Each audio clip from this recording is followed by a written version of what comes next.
Paano ba nagkaroon ng discussion about yung jersey retirement mo? Paano mo pakiramdam?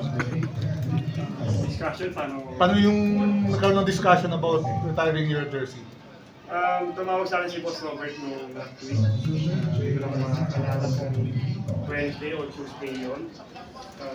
Pero kinabahan ako nung tumawag siya. Kasi hindi naman tumatawag si Boss Robert ng biglaan ng gano'n. Nasa gym ako nung time na yun, and then nakita ko nga si Boss Robert yung tumatawag. Parang magaan yung yung mood ko nung time na yun. Yung parang may magandang good news na iahatid sa akin. Kaya sobrang happy ako at sinabi ko agad sa family ko na ito na mo, ganito yung natin na yung retired jersey natin ma-achieve na natin, yung pinipin na. Kaya masaya rin yung asawa ko, pati yung mga anak ko. Sabi nga na hindi lahat talaga nakakuha ng yung opportunity. Kaya sobrang thankful ako kay Lord na pinabos sa akin sa Boss Robert na binigyan nila ako ng chance.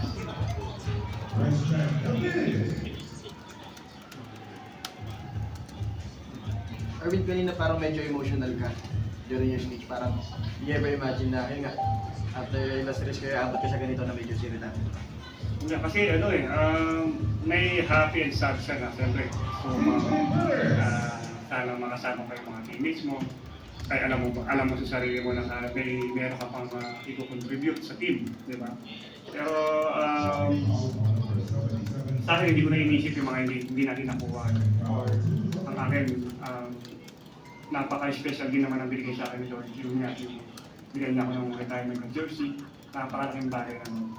Pero not that mean na hindi na ako maglalaro. Kasi jersey lang naman ang narrative. Para sa akin yung passion ko, yung pagmamahal sa basketball, nandiyan pa rin. Anytime, hindi natin masabi, baka maglaro ulit ako. Hindi ko lang alam kung saan.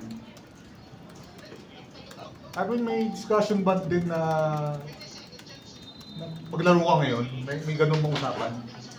Dapat. Oo, dapat. Pero kaya lang, medyo komplikado nga daw. So, hindi ko na pinakinggan kung ano yung dahilan na yun dahil mas naiintindihan ko naman na medyo komplikado nga naman dahil kailangan pa ng kontrata, kailangan pa ng trade yata, yung mga ganun. So ako, pinahalagaan ko na lang yung message sa akin na i-retire namin ng jersey mo. Doon pa lang masaya na. But may bukas ka ba o bukas pa si San Miguel na laro ka ulit sa San Miguel? Oo, okay nga sana dapat eh. Kaya lang, medyo nga lang, komplikado, patatagalan kasi siya. Kung kailangan ng kontrata, ng trade, yung mga ganun. Kasi di ba yung rights ko yata nasa North Shore pa rin. Willing sila dapat maglaro nga, dapat nga mga isang buwan pa ako maglalaro sa kanila. Kaya yun nga yung nangyari kasi komplikado. Kaya tinanggap ko naman ang maluwag sa kalooban. Dahil yun nga, masaya na ako at tinap na sa akin yung mga retired. Arvin, na-mention mo yung ngayon nga, yung possibility na makapaglaro. Pero is that anytime soon after this jersey retirement o ano ka muna? Kumbaga, lilo ka muna, pahinga muna? Yes. Ang plano ko, bumalik ako next year para maglaro.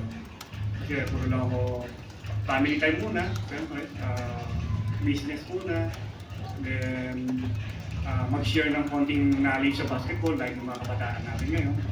Gusto ko rin yung basketball clinic na meron ako. Gusto ko rin na i-share sa kanila ang aking mga kaanak. Kanina, Arvin, si Chris Ross at si Alex, tawag na Dead 5. Yeah. Pa-picture sila pa-picture.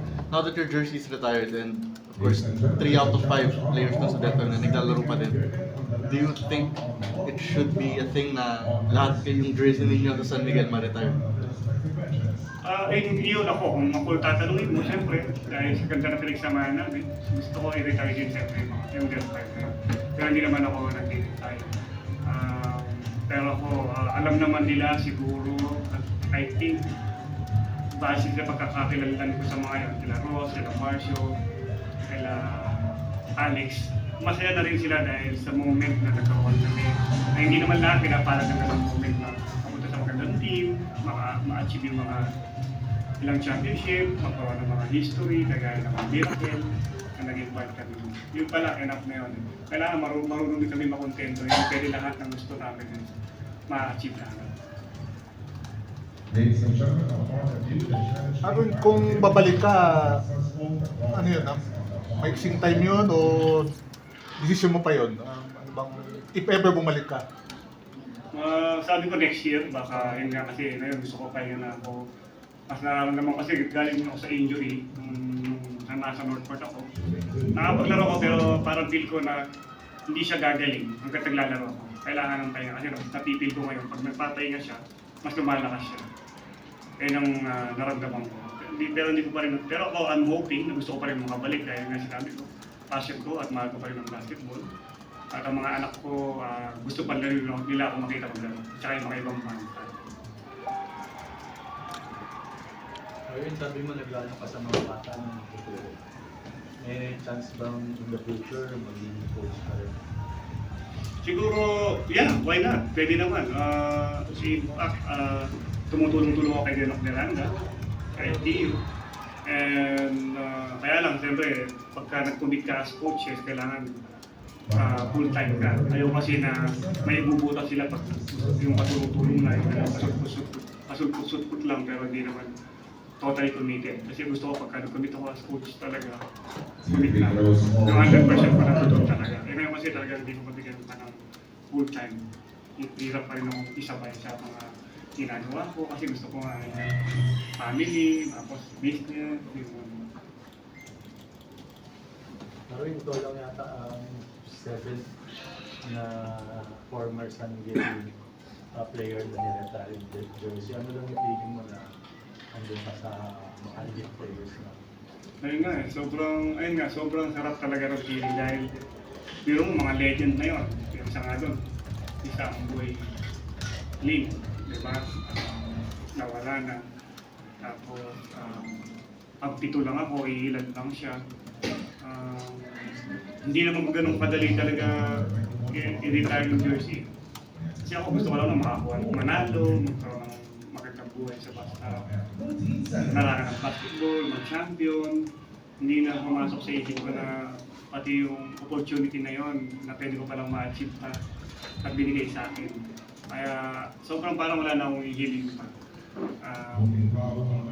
Kumbaga ako, sa nakikita ko ngayon sa San Miguel, contender pa rin, kaya pa rin nilang kumakot ng ilang champion.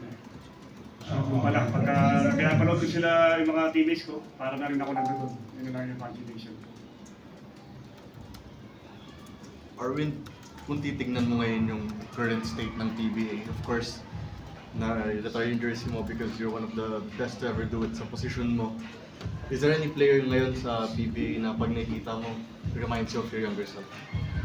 Sa ngayon, sa PBA,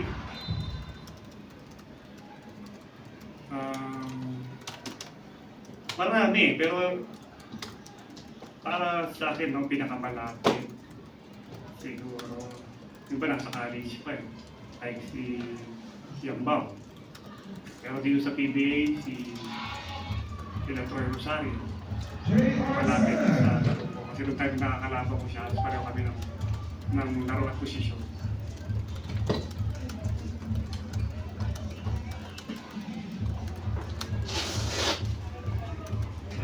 Okay na. Congrats, Alvin. Thank you.